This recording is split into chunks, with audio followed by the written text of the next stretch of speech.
It's mid-March and it's finally time to sow tomatoes.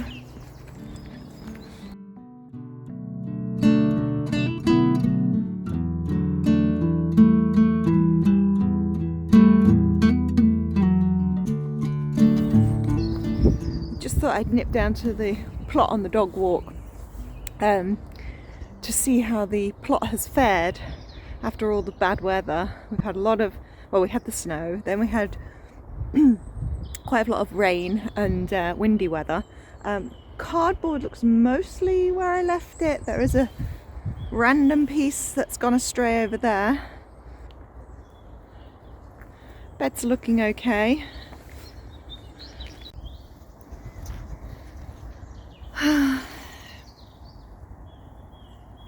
Pools of water again. Doesn't look like my wood chip trick worked. Also some soil lost from the beds, exposing some of the cardboard.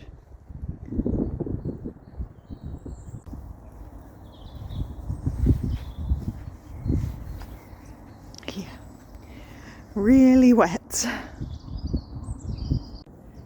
Look what's come up here. These were the bulbs that were in the pot that the pear tree was giving me in, and I just stuck them in the ground here and they've come up. I don't even know what this is. Anybody know what that is? I'll have to take a picture and check it on PlantNet. What kind of weed is that? I think that might be a lettuce core that was in the rabbit poop, and it's growing, it's shooting some new leaves. Maybe, I could be completely wrong. Okay, well that was just a quick check-in with the plot. Everything's fine, it's fine. The water gets me down, but I don't think it's actually a big problem. So yeah, I'm gonna have to come down here and actually do some work at some point. I need to clear that back bit to make room to put the greenhouse up. It's such a big job though, it feels like, well, I keep putting it off I guess. It feels like it needs like a concentrated amount of time though, and I just don't have that at the moment. Anyway, this weekend, tomatoes. But before we get to the tomatoes, Dorie has a little visit to make. She's off to the groomers today. Last glimpse of the fluff ball. Let's see your eyes. In a few hours you're going to be able to see again, baby.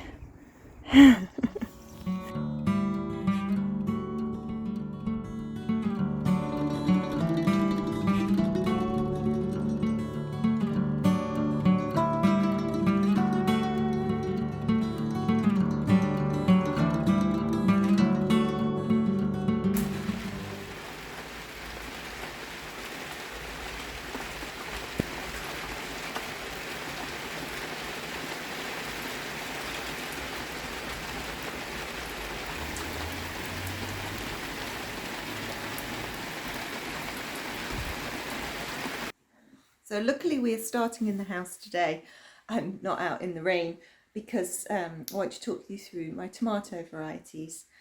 Here is my half dog. You can see her eyes. You can see again, Dorie. How's that? Is that nice? Why are you shaking? Because you've got no fur. Yeah.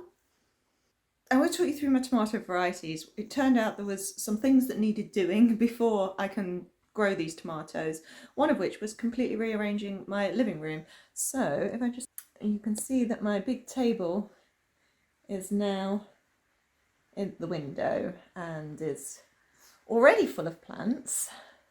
Let's start with my absolute favourite from last year, chocolate cherry vine tomato. It's a Real Seeds heritage tomato. Loved it. The flavour was lovely. The size was just the perfect kind of cherry size, and they were just this lovely dark red brown colour, and it was fairly prolific.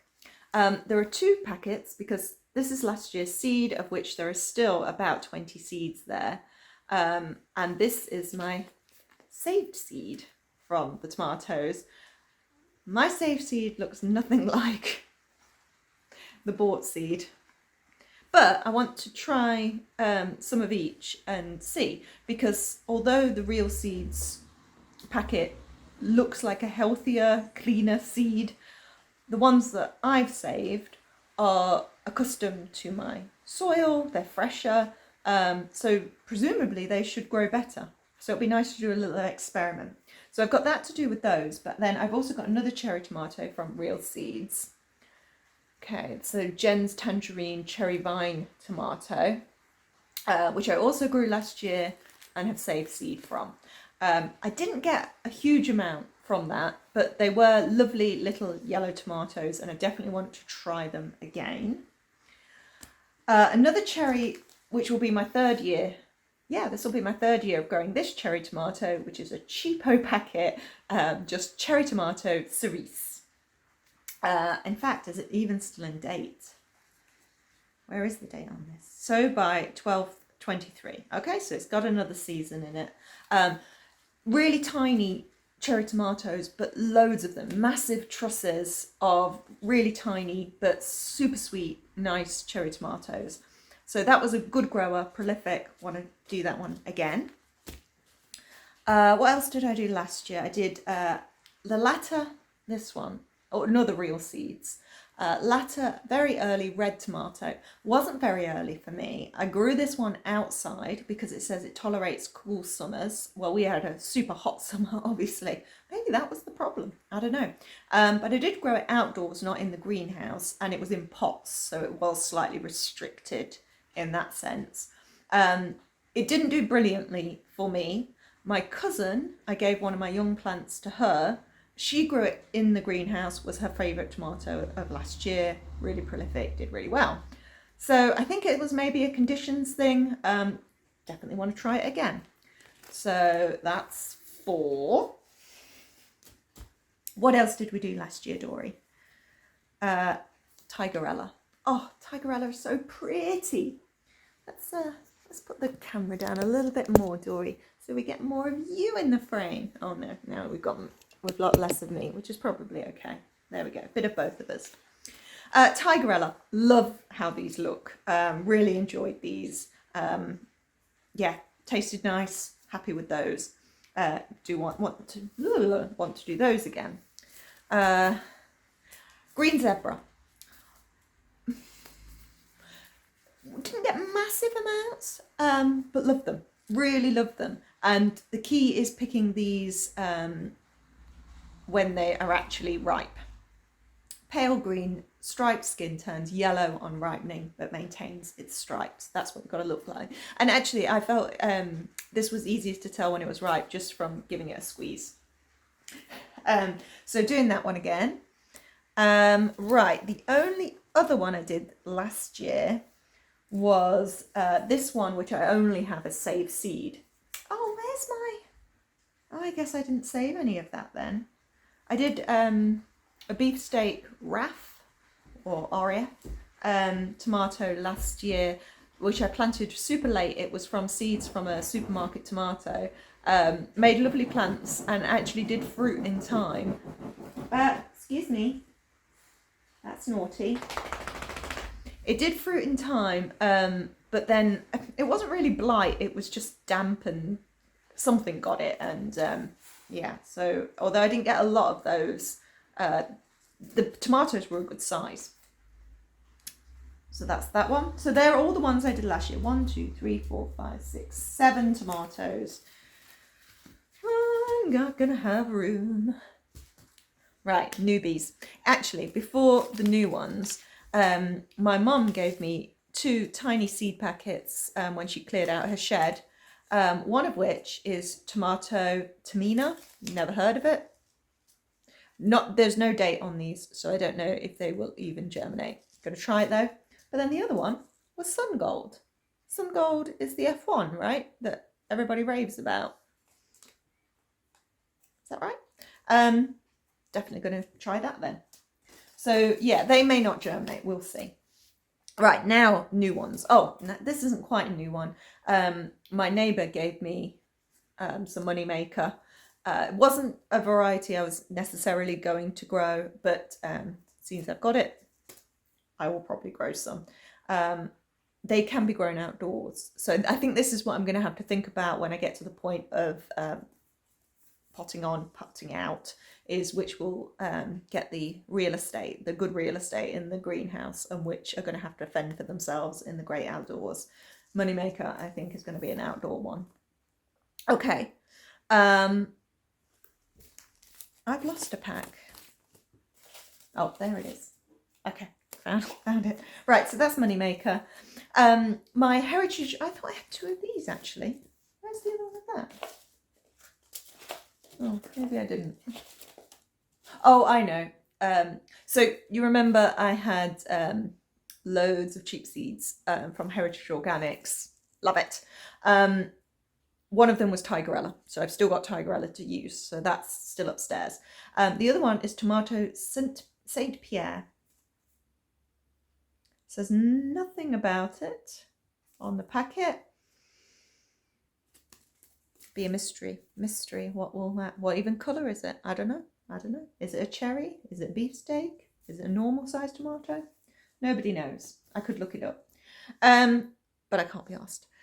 This one, okay, now we get into my 2 exciting tomatoes. Left the best till last. This one is from the Seed Saving Network.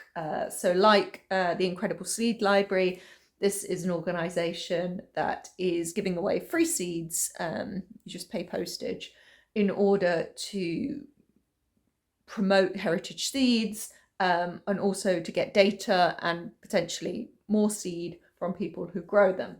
This is called Tomato Blue Fire. It says this is one cosmic tomato. As the fruits grow, they are deep black blue, ripening to red blue, with golden specks that resemble galaxies in space. They ripen a little later than other tomatoes, but are worth the wait if the blight holds off.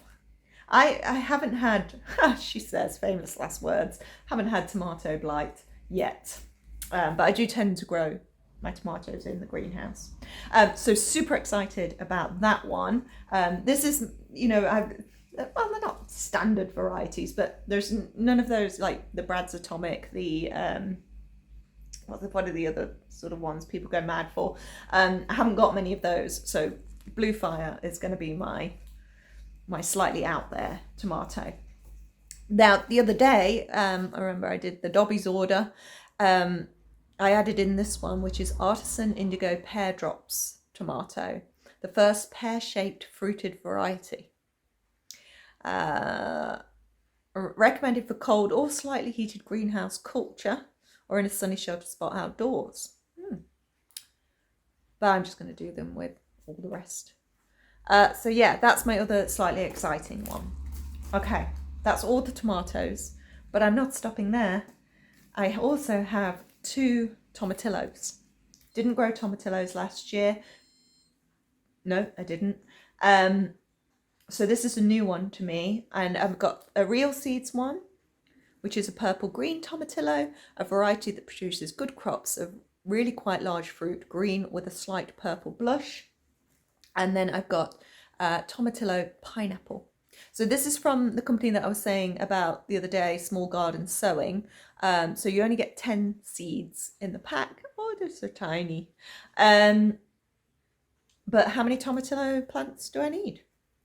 And because these are open pollinated, once I've grown them, I can save the seed and I should never have to buy tomato seed ever again. That's it.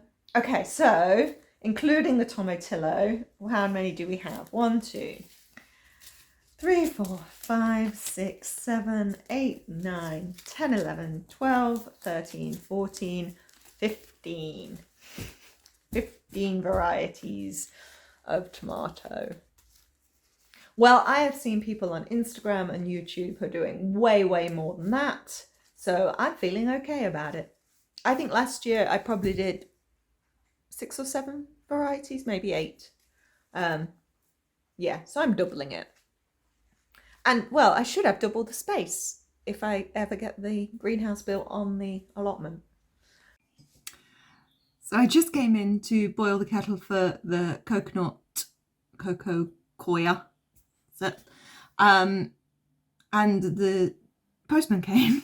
Seems like every time I'm filming, the postman turns up with something else that's relevant to the video. Well, let's see. Let's see if this is what I think it is. Okay. Everybody enjoys an unboxing, right? Oh, ow. Helps if you put your knife the right way around.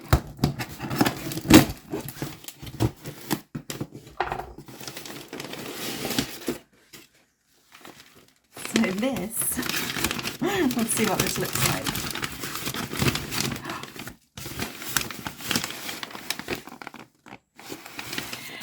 This is sea kale. Oh, please be okay, little sea kale.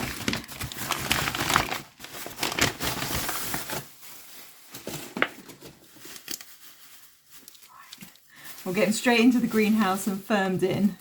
Here he is. Ah!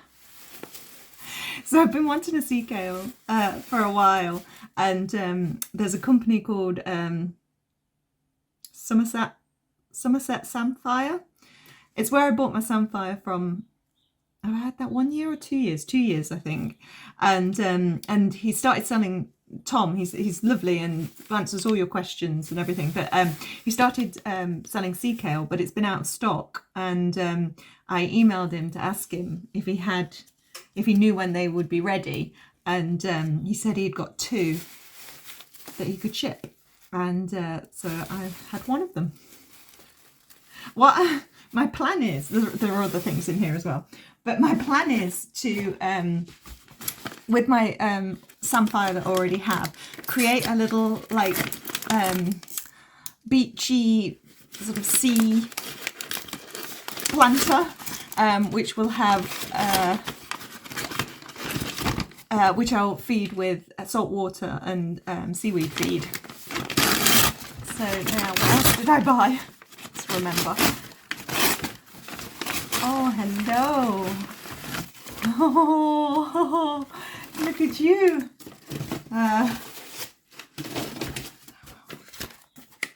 So this is, oh gosh, it doesn't say what I bought. So I bought the sea kale. Is it the sea purslane? I think I bought sea purslane.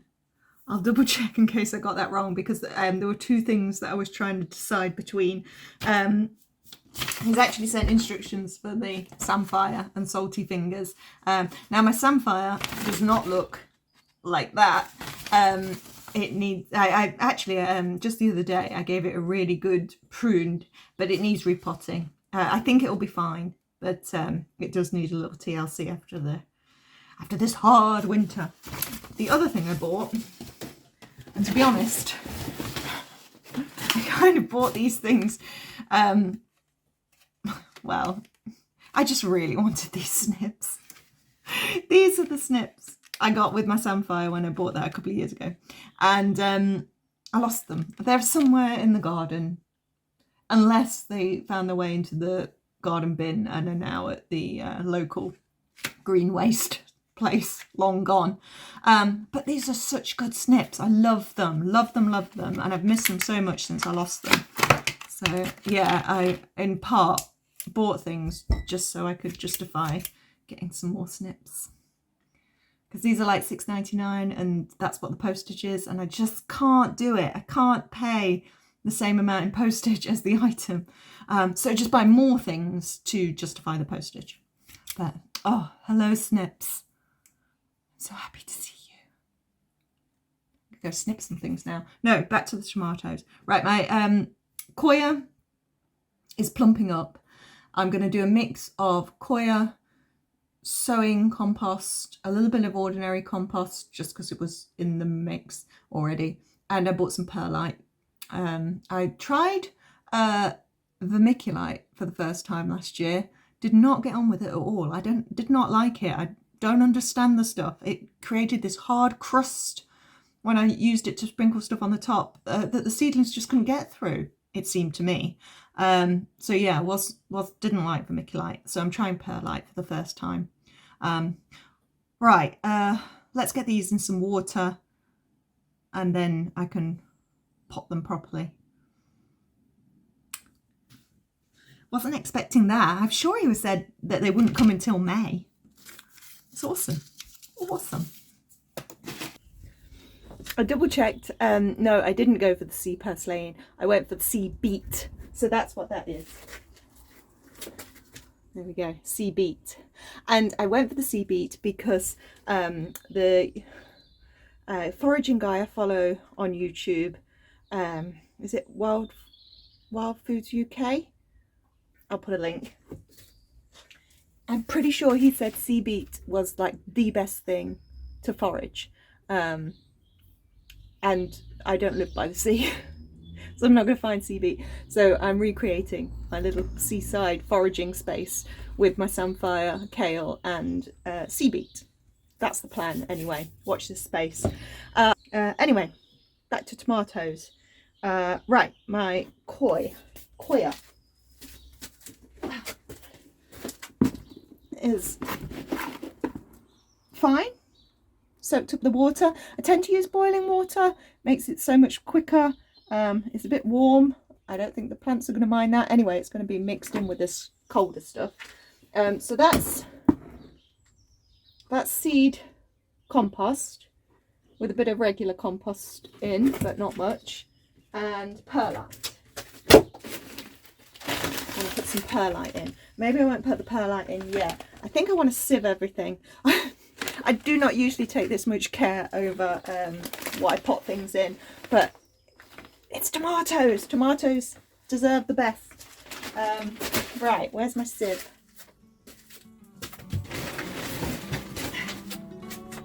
Okay, I'm going to do some sieving.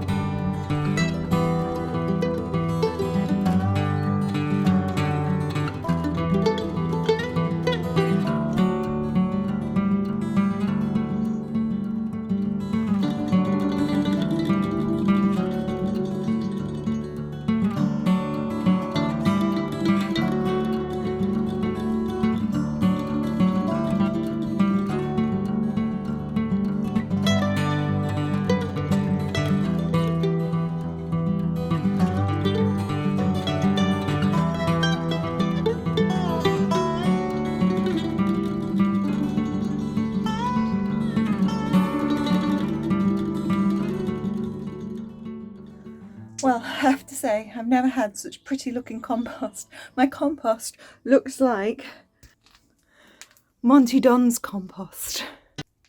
That perlite stuff is really weird. It's like polystyrene balls. What's it made out of? Perlite is naturally occurring volcanic rock which, when heated to super high temperatures, produces incredibly lightweight microporous granules. They hold water and nutrients in the compost and improve aeration and drainage, creating a healthy growing environment and stimulating root development and growth. Oh, I did. I'm okay. Right, so I've got my compost mix. I've got my seed tray. Don't need a hoary. And my seeds. I'm finally ready to sow some tomatoes, believe it or not. Right, let's do it then.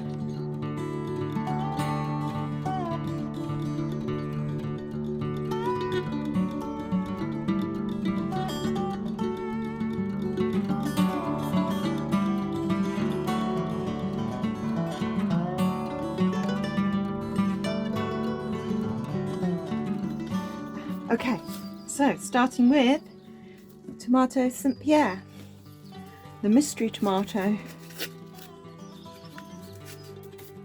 I've looked it up. It's a French variety, St. Pierre, and ostensibly looks like a supermarket tomato, but apparently tastes far superior. Okay, I think what I'm going to do with each of these is put 2 seeds per cell and then thin to 1, or potentially prick out. Or should I do 1 per cell? Ah, so indecisive. Let's do 2.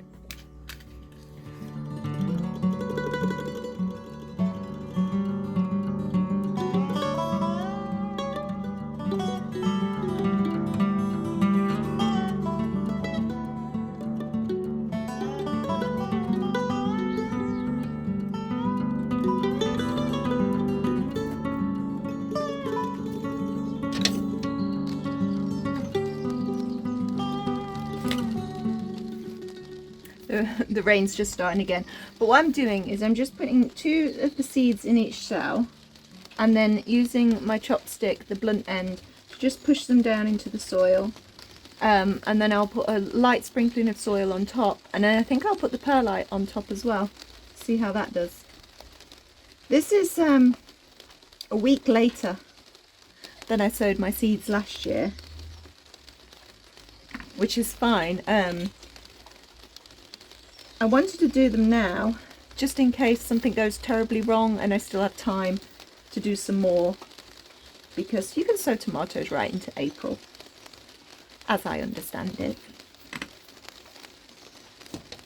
And I'm trying to keep on top of these labels to do it as I go along.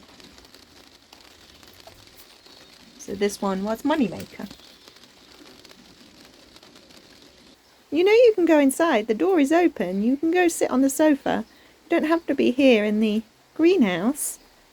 She was just sitting right in the middle of the Florence fennel, but seems happy on the hanging basket liners now. My shadow. I know, it's rainy out there. It's rainy out there, yeah. Oh, thunder! Oh, I'm not sure this was forecast, Dorie. Oh, we might get some lightning. I should put the camera back on to capture it. I'm halfway through the tomatoes. Ooh. Oh, so hard to get this in the right place. Well, while we're here, oh my god, how beautiful are these? I'm going to take you off now to show you them. That is why I'm going to all the trouble that I did in the last episode to grow ranunculus. I mean, just absolutely stunning. I know it's not to everybody's taste, but it's my taste. I love frilly, blousy flowers. That's why I'm going mad for dahlias. Still waiting for that one. But yeah, just stunning. We'll carry on with the tomatoes and see if we can capture some lightning. We're at cherry tomato, Cerise. Done. I don't think I've ever had a tray look quite so neat. It's really a thing of beauty. I will probably knock all of these off. Perlite will go everywhere as I try and get this into the house and into the propagator. But hey, we've made a start. The tomatoes are in. So this will go into the propagator. The sun is actually coming out. It's still raining. We didn't get any lightning in the end, just that one crack of thunder. But I think I'll take these in, and then I've got more of my beautiful compost ready in trays to do the cosmos and the kale and some of the other things that I want to sow for today. And then I'm just going to pot up the sea vegetables, and I think that's day done. So thank you for joining me again. This is an awkward angle, but yes, thank you for joining me. We did finally get to tomatoes. We may have a redo of tomatoes if these all completely fail. Perlite might be the worst thing ever to put with tomatoes, who knows. But yeah, like and subscribe if you did enjoy, and I will catch you next week, when I guess we'll be doing those other jobs on the list. Strawberries, dahlias. Okay, take care.